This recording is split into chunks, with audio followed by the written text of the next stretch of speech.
қазақтың жаңа кезеңін тудырып отырған ол алаштар. Сол алаштың ішіндегі ұлы жанның бірі ол Мұхтар Әуезов. Сол Мұхтар Әуезовтың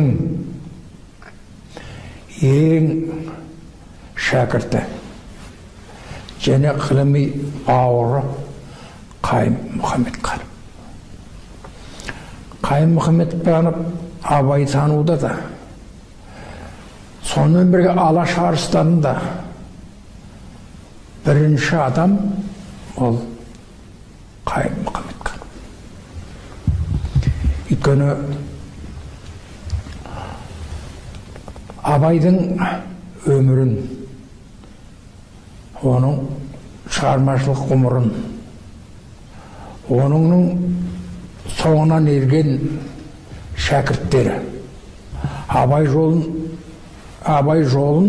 дәстүрін жалғастырушы ғажап қанша адамдар болса, соның бәрін дүниеге алып келіп оятқан, бүгінгі біздің қолымызға оқулық етіп табыс еткен адам ол Қайым Мұхамедқанов.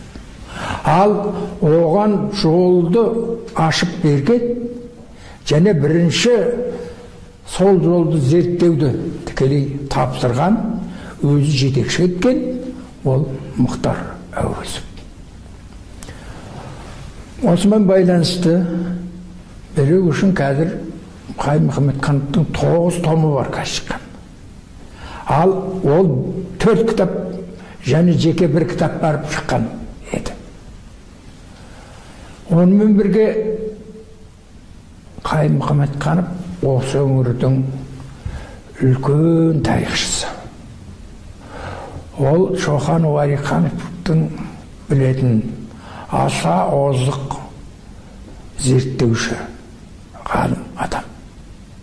Ол сонымен бірге осы өңірде алаш арыстарының бүкіл ұясы. Бірінші соларының бәрі өмірінің әрқайсысына арналған жеке шығарманы ең бір тудырған бүкіл Қазақстан бойынша. Алдымен осы. Ол кімдер? Ол болатын болса, жаңағы Әлихан Бөкейханов, Ахмет Байтұрсынов, ол Мұхтар Әуезов, ол Аймауыт Жүсіпбеков, Міржақып Дулат. Ал бүкіл өмірдегі солардың ортасындағы осы Семейде туып атқан айрықша. Ол жаңа қолысқа келген. Ол қазіргі біздің егемендік республикамыз бар ғой. Олар бірінші рет сол 1917 жылы декабрьде ұйымдастырған ол алаштар ғой.